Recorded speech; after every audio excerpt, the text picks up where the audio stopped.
Hello friends and welcome to the Academy of Value Investing. Today we'll teach you how to analyze the pharma sector in detail. In the last chapter that you must have read, we have told you about how the pharma sector works, but I felt that it was important that we should also make a video on it. Why are we focusing on the pharma sector? One, because it's a defensive sector, which means that no matter what the market is doing, no matter how the economy is doing, this is one sector in which the demand remains stable despite all the volatility regarding the economy and the country. So this is a defensive sector along with FMCG and to an extent the IT sector. And also why we are focusing on the pharma sector is because to analyze it, you need certain different skill set. You need to understand different terms, different terminologies that are not relevant when you are analyzing any other sector.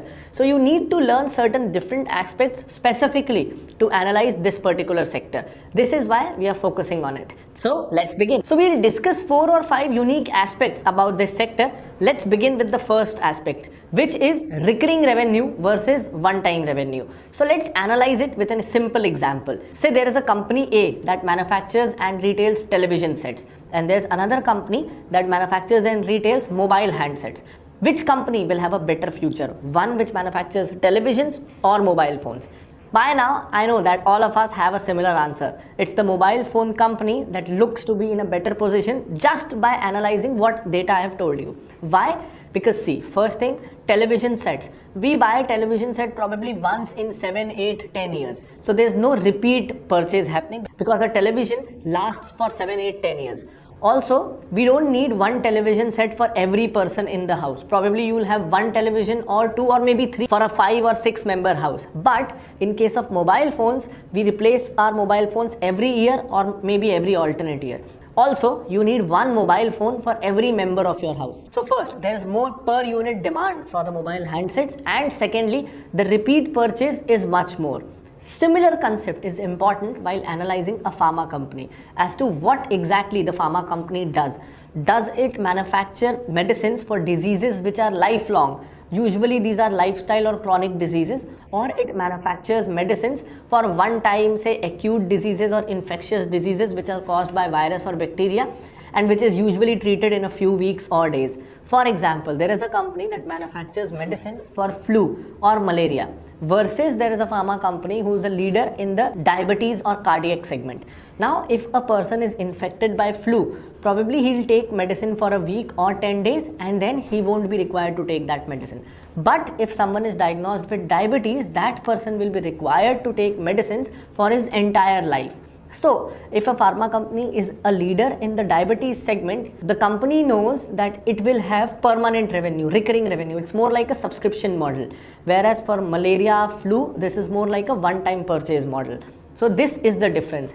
Also, there's another important factor that usually in communicable or infectious diseases, because these infectious diseases mostly happen due to unhygienic conditions or polluted water or things like that, they affect the masses, and thereby the government usually puts a price restriction on how these drugs can be priced, which caps the profit for the pharma companies. Whereas be it diabetes, be it thyroid, be it heart problem, these diseases are usually lifestyle diseases, happens to the middle upper and upper class. Thereby the government does not usually put price restrictions in such drugs. Thus, it gives them higher pricing power. So there are two major benefits. Medicine in case of lifestyle diseases needs to be taken regularly. Second, the profit margin per unit is much more than communicable diseases. So these are two major benefits. Apart from that, if you look at India or any country that has developed or is developing quickly, you would see that lifestyle diseases are set to increase. India already has one of the largest number of patients of diabetes and heart problems, and this is increasing rapidly. So we know that as Indians, more and more people will suffer from these diseases rather than traditional diseases such as TB or flu. So any company who's into lifestyle diseases, due to India's rise in disposable income, the occurrence of these diseases will rise rapidly. Again, although it sounds heartless, but it is very tempting for pharma companies. So you need to look at such dynamics, what is going to happen, what not, while analyzing such companies. Moving on to the next concept, you need to look whether the pharma company derives its revenue mainly from the OTC drugs or prescription drugs. I'll tell you what the difference is. OTC are drugs that you can buy simply from a daily need store or a chemist without the need of the doctor's prescription. These are remedies for mild ailments such as Volini, Digene. These are a few examples of OTC drugs. Whereas prescription drugs are usually for certain serious ailments for which you need the supervision of the doctor before taking the medication. So both has its pros and cons, which I'll explain you here. So for OTC drugs, advertisement is allowed. You would have seen advertisements for Eno, Digene, Gelusil and whatnot. So because these are available without the doctor's prescription, it is allowed to do advertisements and marketing for that drug, and thereby the company can create brand for such products. So branding helps in repeat sales. Whereas in case of prescription drugs, you cannot brand it. You will not see any commercial for ibuprofen because it's not allowed.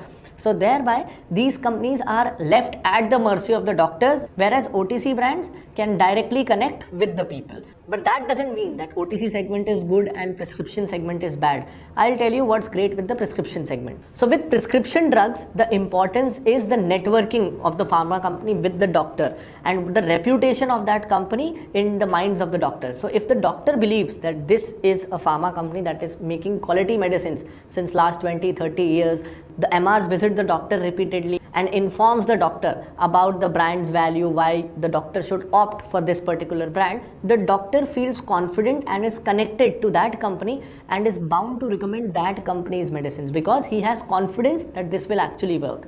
So thereby in prescription drugs, it is important to have a good ground force that builds a connect with the doctor. Whereas a disadvantage of OTC drugs is that they have to face additional competition from FMCG players. Now because medicines like Eno or Volini are for general purpose and you don't need to be a pharma company to make products. For example, Volini competes with Imami's Fast Relief and Jhandu Balm, which are proper FMCG products. So with OTC drugs, companies have to face additional competition, not just from other pharma companies, but from FMCG companies as well. And because FMCG companies usually have a wider product basket and better sales and distribution force, it becomes difficult for the pharma companies to compete with FMCG rivals. So that is one disadvantage. So you need to keep all these factors in mind while analyzing a pharma company.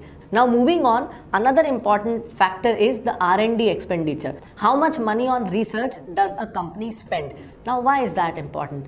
Now suppose there is a company that spends 100 rupees in hiring good people who can do good research, buying quality equipments and creating a lab and an atmosphere for research. And there's another company that spends 1 lakh rupees in hiring good people, buying better equipment, better laboratories and a better atmosphere for research. Which company do you think, one who spends 100 rupees on research and one who spends 1 lakh rupees on research, which company out of the two do you think will launch newer products, will do more innovative launches and will be more profitable?